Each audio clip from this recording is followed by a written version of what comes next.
Good morning friends, मैं आपका दोस्त सुंदर। आज हम बात करेंगे स्टीयरिंग सिस्टम के बारे में।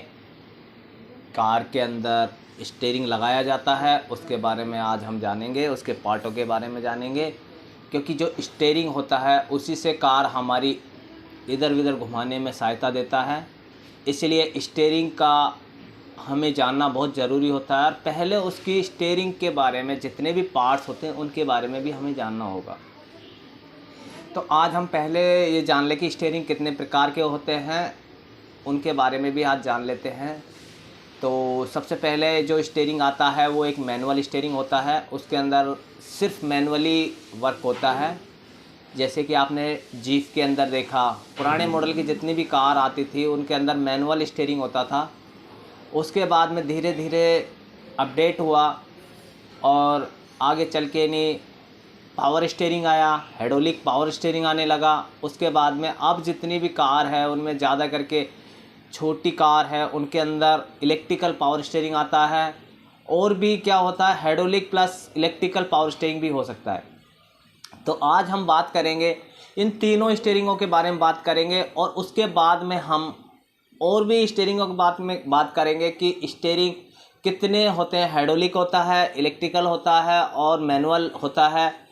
तो हम इन सब पे बात करेंगे, उनके पार्टों के बारे में बात करेंगे कि स्टीयरिंग जो होता है, स्टीयरिंग अगर कोई प्रॉब्लम आती है, पहले तो हमें ये भी जानना होगा कि स्टीयरिंग के अंदर जितने भी पार्ट होते हैं कौन से पार्ट का क्या नाम है, कहाँ लगा हुआ होता है, उसके कितने पार्ट्स होते हैं और कौन कौन से पार्ट ख़राब होते हैं, उनके बारे में हमें जानना होगा।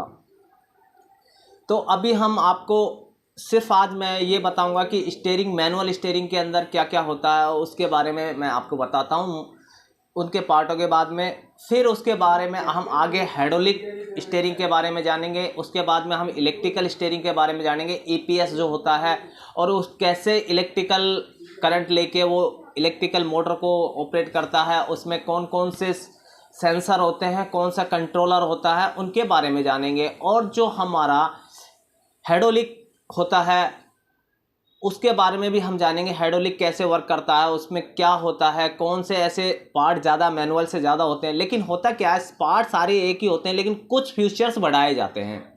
उन फ्यूचरों के बारे में हम जान लेंगे और आज हम सिर्फ ये जानेंगे कि क्या क्या होता है उसके बारे में पहले ये जानते हैं। तो हम जानते हैं कि जो एक कार होती है उसके अंदर एक सिस्टम होता है स्टीयरिंग का। स्टीयरिंग के एक पूरे पार्ट्स होते हैं, पार्ट्स के बारे में हम जानेंगे कि जो स्टीयरिंग होता है तो ये हमारा एक कार होती है। कार के अंदर सबसे पहले हम देखते हैं एक स्टीयरिंग व्हील होता है।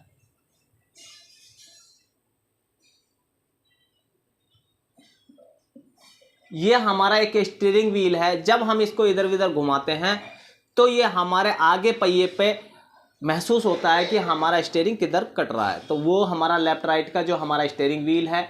इसके बाद में ये हमारा स्टीयरिंग कॉलम होता है।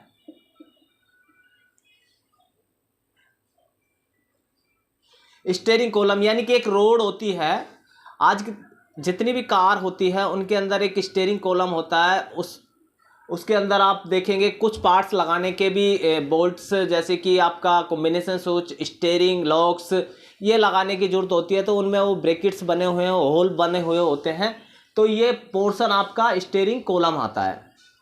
एक पॉइंट आता है उसमें बोलते हैं हम स्टीयरिंग यूनिवर्सल जॉइंट। ये हमारा यूनिवर्सल जॉइंट होता है। यूनिवर्सल जॉइंट के बाद आगे आता है स्टीयरिंग रैक। ये हमारा स्टीयरिंग रैक है।